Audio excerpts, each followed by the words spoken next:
Okay, Enshrouded. So they came out with some new areas recently, so I thought this was a good time to make a video in this game. We're going to make a new character, though I won't bore you with all the fiddling I go through when making characters on games like this. I can be quite pedantic about what my look actually is. We're going to skip through that and jump to the main part of what we're doing with this video, and that is turning everything up to 11. So when making a world, you can go easy, normal, hard, survivor. There's another option here where you get to play with all the bars, and we're going to crank up every bar to the absolute maximum. So enemy damage, enemy health, boss health. We're just going to put it all to absolute nightmare difficulty and see how we go. So most of the things don't actually end up having much of an effect. Like, yes, creatures are tougher and everything kills us in one hit, and sure, that's pretty much what you expect when doing this sort of thing. But the two things that really affect us, our stamina, which when we crank the bar up to maximum, we're getting, I think it's 25% of what you get in a normal game, which makes really normal activities actually really quite difficult. Just grappling and gliding and other things like that are really tough. And also the day-night cycle. So with the most vicious settings we can have, our character is going to be having 2 minutes of daylight for every hour of nighttime, which, if you played the game before, that's, well, a bit of a nightmare. Other things are annoying if you're not used to playing with these settings. So most people play this game where if they die, they drop their backpack loot, but they get to keep their bows and arrows and swords and all the stuff that was in their quick use action bar. Here, we actually drop everything, which means that we're going to have to play extra cautiously at a lot of points in the game. Okay, so just while I'm going through the last of these bars here, there really are quite a lot of them to change. This video is a little bit of an experiment. If you've seen some of my previous videos, you might have seen every now and then I put together like an hour-long YouTube video, which no one ever watches. I get that. I still have fun making the games and making the videos, but I thought this time, because it's going to be at least an hour-length video, I'm going to break it up, or try to anyway, into a few different segments. So it'll probably end up being around 3 half-hour videos, and I'll see if people watch them or whether it's still too much for YouTube. There is a whole lot more that I could stick in with this game, because it really is quite the huge game. Especially with the new map regions they're starting to add, and the map is top quality, by the way. This is one of the main appeals of the game if you haven't played it. Like, just go out into the world they've set and just explore, and you can do that for, well, I've done that for hours, and it really is excellently made. I would give this game the title of best game since Elden Ring. So if you haven't played Elden Ring, of course, go play it, but if you have played that and you're looking for your next game, this one is a fine choice. Assuming you like exploration games, of course. If they're not your jam, then just ignore that recommendation. Okay, so just a quick check that all the bars are at maximum, and it's time to name our world. And in my mind, there's really only one right choice. So this is a planet where every bug can kill me, a planet hostile to life as we know it. You might see where I'm heading here. If you haven't seen the first Starship Troopers movie, then, well, I think you should. Don't bother watching the sequels. I think they were written by people that didn't understand the first one was a comedy. But yeah, the first one is a total classic. It is quite violent, so for those that can't handle blood and guts on the screen, maybe avoid this recommendation as well if that's going to make you squirm. But whatever the case, we're naming this world after the Death World in Starship Troopers, Clendethu. And with that, it's time to jump right in. So, to start things off, my guy's already hungry. I suspect that's probably going to be par for the course for most of this game. We'll dive right on out into the first fight just to get a feel for things. These guys at this stage, we can still dodge every move of theirs fairly easily, so it's pretty much just a bit of a grind. Make sure we can get them down before we die to the Shroud. That's okay though, a little bit of persistence and we get through. This first guy is one of the very few guys to have a guaranteed drop, actually. He drops a rusty sword, which, well, that's going to be useful, so I figured we'd better get him, take him out. Just stick my head above the Shroud here just to reset my timer and then back in. So coming out of the introduction zone, you might notice already that we're not level 2. That's normally what happens when you reach this stage of the game. Our XP negative is pretty brutal, and I haven't come to fully realise it yet at this stage, but it starts sinking in pretty soon. So building just a temporary base, just out of wood, just the basics, just for a place to rest my character's head and get his health back and all that sort of stuff. And off into the Shroud to get the second guaranteed drop in the game. So this guy has a ring. It's not the most amazing ring, but it is a guaranteed ring, and considering we're running around with really the bare basics, that's not going to hurt to get. I think it gives us some health and some stamina regen, which could be nice. So I did come into this game with plans for how I was going to approach this difficulty. One of my main objectives early on was to get double jump. Double jump takes a few skill points to get, and at this point I'm realizing that, hang on, levels are not coming quite as easily as they do in the normal mode. I've really had to do quite a lot of fights to get level 2 here. You can see me just finishing off these two guys. So it's not fighting to get double jump, so next best thing is exploring, but I seem to be a little bit trapped. As you can see here, I don't even have the stamina to grapple my way along the main path, so we're going to have to take back routes to reach any places that are going to give us XP for exploration. So off we go. Of course, we want to get the towers. They're pretty much essential for getting around quickly on the map. You might get a chuckle out of this little section actually. You can see my last character died on this little platform, and you'll see why when I try to climb this little piece of grating to push the button, and if you see my stamina, it's just running out just as I get to the top. So okay, we made it through this tower, but future towers might be a bit of a problem, so something to keep an eye out for. Whatever the case, we've now got fast travel, so let's go do some basics of the game. Now we've got access to the early parts of the map. These guys that I'm running past here, again, pretty much everything can one-shot me. So really I'm just taking advantage of the fact that these guys' attacks are not long range or particularly fast or hard to dodge, and just running past them to get all the stuff that I actually want. So, first survivor rescued, welcome aboard Oswald. We've got a few more to get. These things all have to be done at some point for a character, and I figure they might as well be done now because, well, it's not going to get any easier to run into places and open up survivor vaults. So here's the next one, not quite as guarded. Welcome aboard Ethelyn. I don't know how you pronounce that. One more, again, pretty simple and straightforward. Welcome aboard Emily. Okay, that's the easy stuff done. So now it's time to try and get access to the next tower, and that involves crossing this bridge. So I placed down an altar so that I can just keep on trying because this is particularly tricky. This is my successful run. I've waited for it to be daylight so I can actually see where I'm jumping and what I'm dodging. Lots of wolves, lots of guys with swords, the odd guy with arrows. Bit of a nightmare, but nothing we can't handle, and opens up the next area for us so we can work on the next teleport tower. The higher the level of the areas we have access to, the better the random loot we can get, and that's all good. I did hit a little hiccup here though, so as you can see, I do the swing, I do the climb, and my stamina is not nearly enough to make the distance, so that's okay. We were prepared for this. The first thing we do is go stick down another altar out the front of the tower.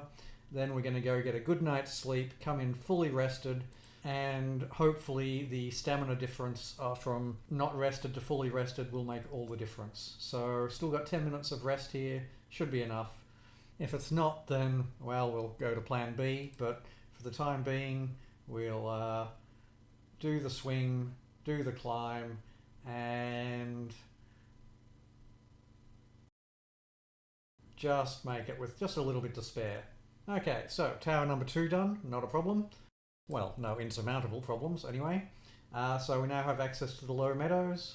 Working our way through the basics. One more basic we need to do. There's another vault. Needs some clever ducking and weaving to get past the guards. So off we go.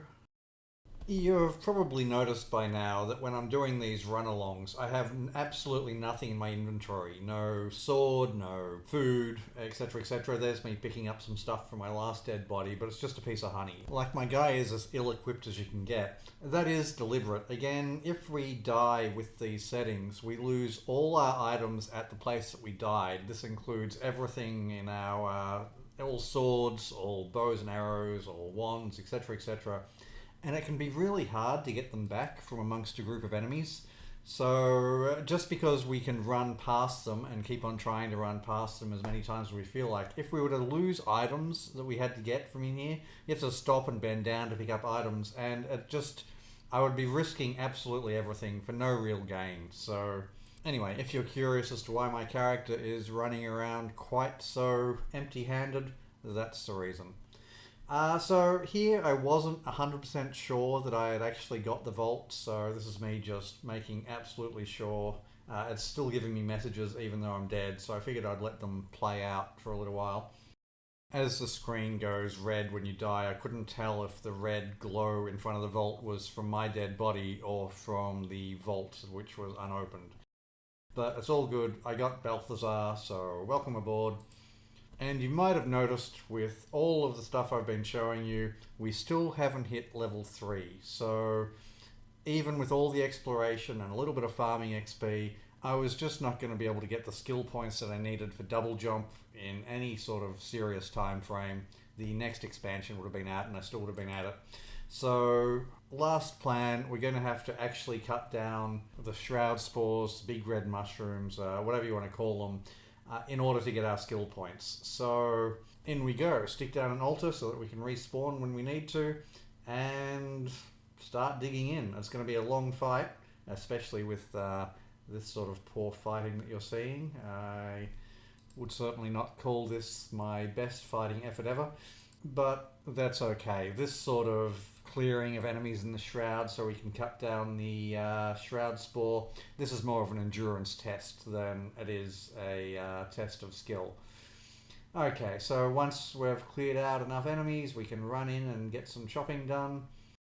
This was actually a good test because I wasn't sure if the number of chops required for a shroud spore would go up by 500% or whatever other bonus the enemy health is set at with these settings.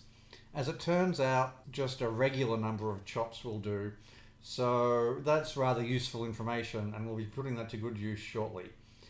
In the meantime, I thought it might be interesting for you to see how I'm dealing with just regular towns. So here's a town where I want to get some item for one of my followers. I can't get in, so I lure the townsfolk into one of these little mushroom spores, surrounded by guys that only come out at night. Of course, most of our game is at night, so plenty of pockets of such enemies to choose from, and you can clear out a town pretty easily. Not every town. Here's one where we have to do the run past again. We are getting fairly good actually at running past guys with swords, arrows and dogs. Not perfect, but certainly getting more skilled at it. And that takes us up to one more tower. We've made it to Revelwood now. Nothing special about this tower, at least nothing more difficult than what we've dealt with already, so we're just going to skip to the top. And I was still sort of figuring out at this point, oh, okay, well, if I can't do this, I'll have to do that. If I can't do that, I'll have to do this. How to actually play on this difficulty. This next segment, it's probably one of my favourite segments of what I got up to in the game, but if I were to play again, I would not do it this way. So here's my guy running into a spider cave to get the spindle for one of my followers. I've managed to clear out the entranceway after quite a lot of grinding, but if you have a look when I come through this next corridor, you can see the number of spiders that I'm up against, and there's just no way I could actually kill them. Like, it would just be eons worth of work. So it's definitely a run past, but certainly not an easy run past. Jump, jump, jump. Here's the spindle here. You can see just the tiniest touch on my leg and my guy falls over dead, so that's a bit of a problem.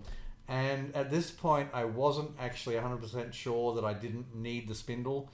Looking back, I think I could now go back to base and build a spindle and that would do the job. But not knowing that, here's me thinking I need to run back into the spider cave. It is the best run past I do. After this, I stopped running past quite so many enemies. It was getting just a little bit difficult. But yeah, I was still rather pleased that I actually managed to successfully pull this one off, not to give away what's about to happen.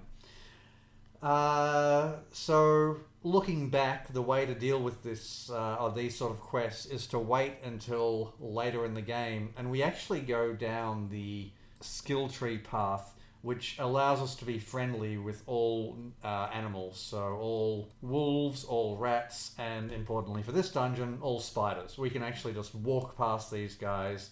No pressure whatsoever. Would have saved me a whole lot of time if I'd known that was the skill tree path I was going to be going down in the end. But again, I was still figuring things out at this stage, and running past seemed like my only option, because fighting is never going to be an option. It doesn't matter how tough you get with these settings. A cave with that many beasties of any type, not just spiders, but any type, is just going to kick our butts. Okay, so that'll probably do for our fetch quests for a while. If anyone back at base wants any more items for us to go gather, then they can just wait. We're really struggling on skill points. After all of this, we're still level 2. Shroud Lair, Shroud Roots only give us 1 skill point apiece, so that's probably not an option. So really we have to look to Elixir Wells. Here's the first one I tried doing. See if you can spot the boss. I was quite perplexed here. Running around, obviously the Fell Thunderbrute's health bar is up in the top right when I go in certain areas of this Elixir Well, but I was really baffled as to where the boss could be. You have seen him multiple times already on the screen. You can go back and look later, because he certainly blends in. I hadn't noticed him when playing, hence running around and trying to break everything in sight, just trying to figure out where he was. On the plus side, it did make this Elixir Well quite easy. I shot everything from above, jumped in and cut down the Shroud route without any problems. I guess I could have just left without looking for the boss, but the first boss does give us a completion for one of our quests, so I did want to get him if I could, and well, I was just curious because I've played this game a bit in the past and this hadn't happened to me before. I've tried repeating it since, and I think it was just a one-off. I do have a theory how it happened, but that will probably make more sense if I cover that in a later vid in the series. For the time being, unable to let the mystery go, I run around until it's solved. So you can see the boss there. You probably missed him. I'll go back to him as soon as my guy actually figures out where he is. I was sort of homing in on him by the breathing sounds that he makes. So while I've got the sound off for this video, you can see me sort of running back to an area and going, well, he's loudest here. He must be here somewhere. So have a look behind the wall. No, he's not around here. Back through, follow the breathing. And the mystery is finally solved when I notice the spear movement just there. So he's actually just been hiding up there the whole time, unable to jump over the wall, unable to get down apparently. So at this stage I thought, hey, great bonus, I can just take him on, because, well, I was a little bit worried that he was going to be a bit of a nightmare fight on this difficulty, but as he seems to just heal any damage that I throw at him with my wand, that was a pretty short-lived dream. Okay, so being a little stubborn, figure I might as well blast him with my wand until it breaks, or what harm can it do me? Maybe his damage will stop healing up and I'll be able to take him down, but no, actually all that does is release him and the fight is on.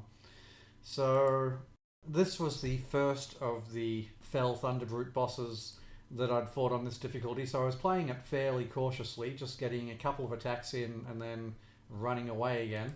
I was probably being too cautious, honestly. The time it takes to fight this way, it would probably be faster to try and get in 2 or even 3 times the number of attacks and then run away. Yes, every now and then he might get a lucky shot on you and you have to restart the fight, but I think overall that would still be faster.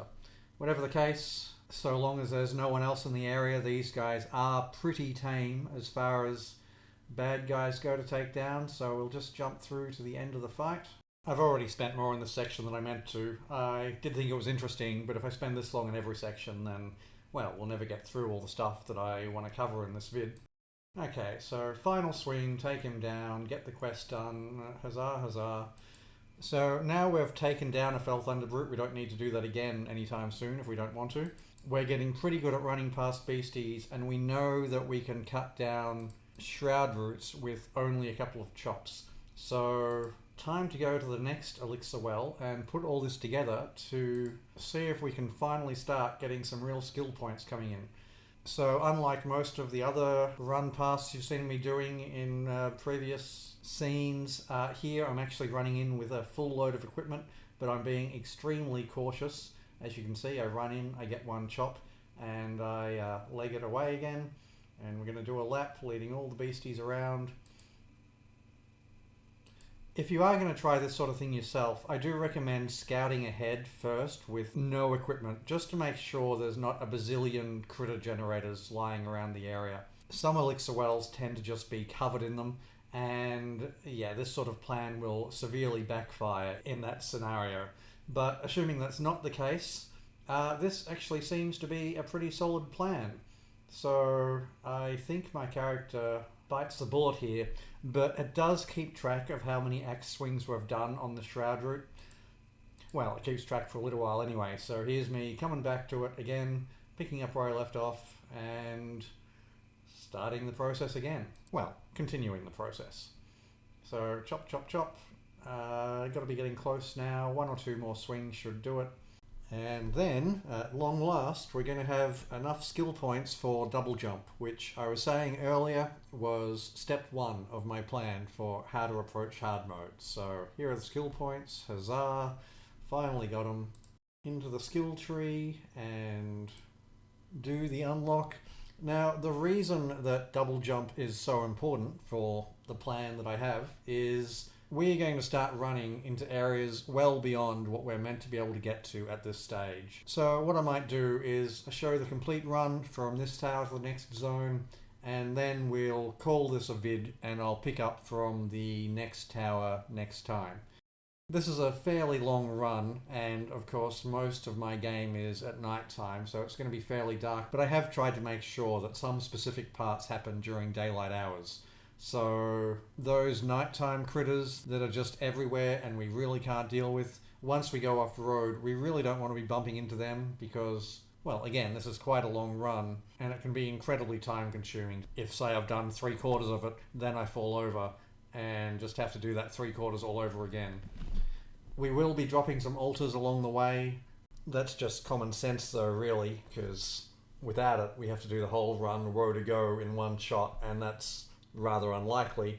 But for the most part, like right now for instance, I'm just going to avoid as many beasties as I can. So there's a road that I'm following here. You can't actually see it, but I know where it is. I'm following along the road, but I'm off road because I saw some beasties or a torch on the road, and well, don't want to deal with that if we don't have to. So I'll back onto the road in just a minute. So don't worry, the entire run is not just bush bashing off road. You will be able to actually see most of the route that I take anyway.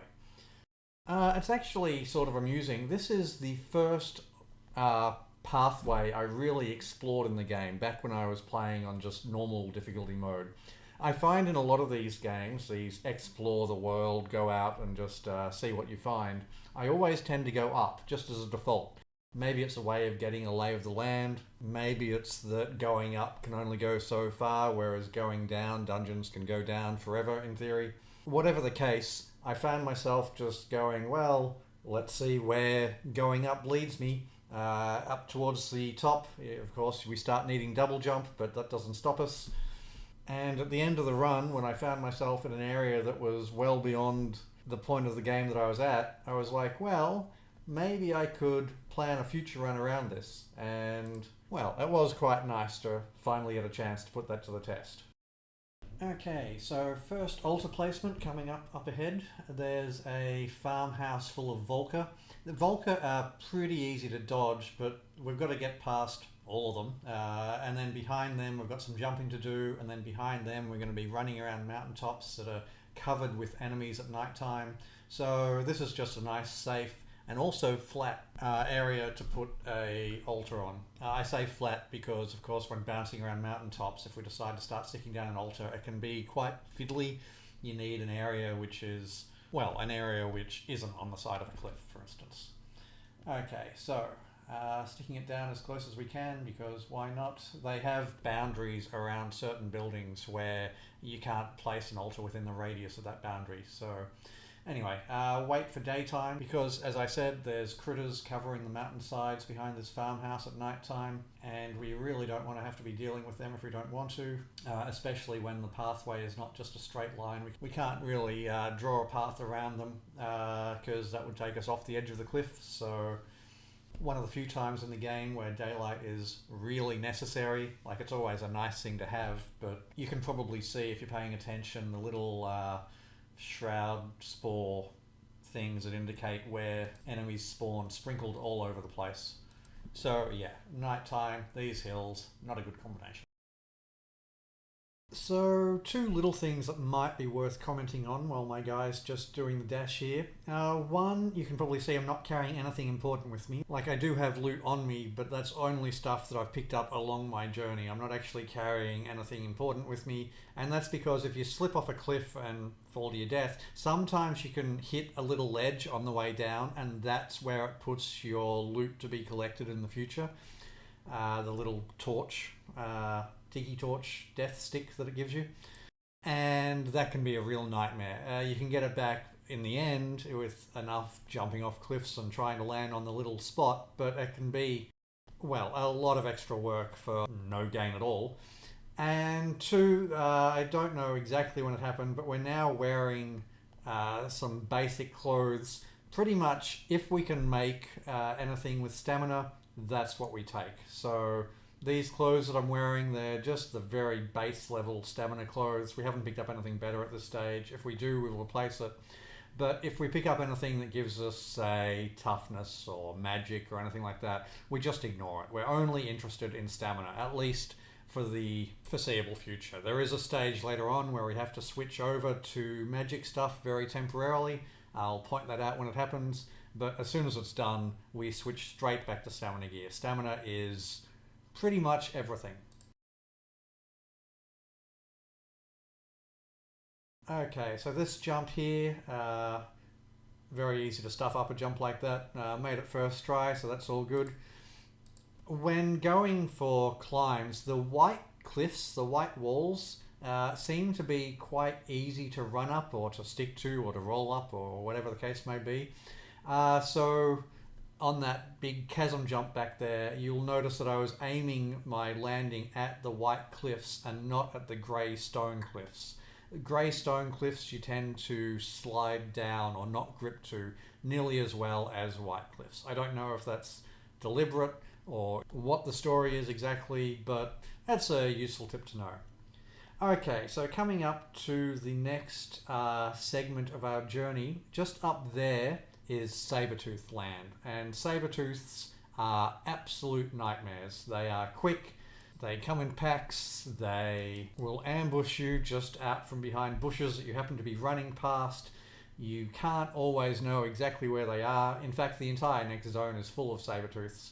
So now that we're past the nighttime beastie area and we've only got Sabertooths ahead, this seems like the perfect place to stick another altar. And from here, we're going to try and make the entire journey all the way to the tower in one go. And just exploiting that white cliffs thing I was talking about there, you could see me going up a lot higher than you might expect to be able to climb with just jumps and glides. A little bit dark here. Again, it's not really worth carrying a torch because all that's going to happen is mountainside's going to be covered in dead body tiki torches, and when I go to the map, it's just constantly going to be telling me, hey, you've got a dead body over here to collect. Hey, you've got a dead body over here to collect. So this section is not particularly exciting. It's pretty much a straight line, and the moonlight will come out in a second and illuminate the hillside that we're running along.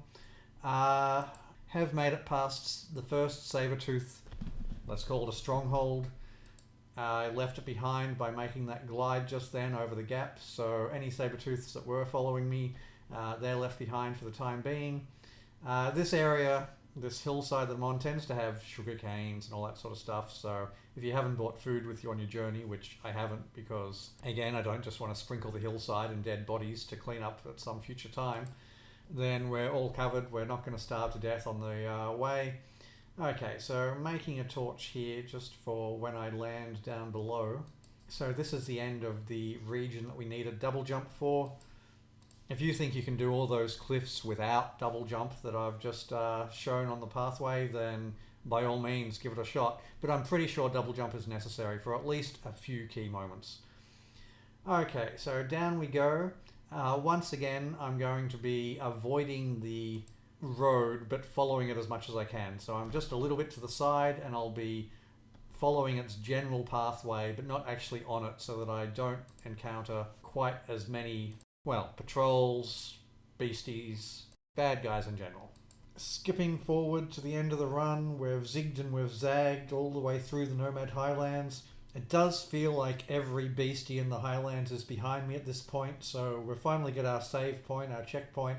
Let's just run back through and see who's actually following us, trying to track us down. And it's pretty much just an endless stream of things that would like to see us dead. So, only real tip I have for once you actually land in the Highlands and start trying to find the tower, don't stop moving. There's bound to be just a train of death following you, whether you know it or not.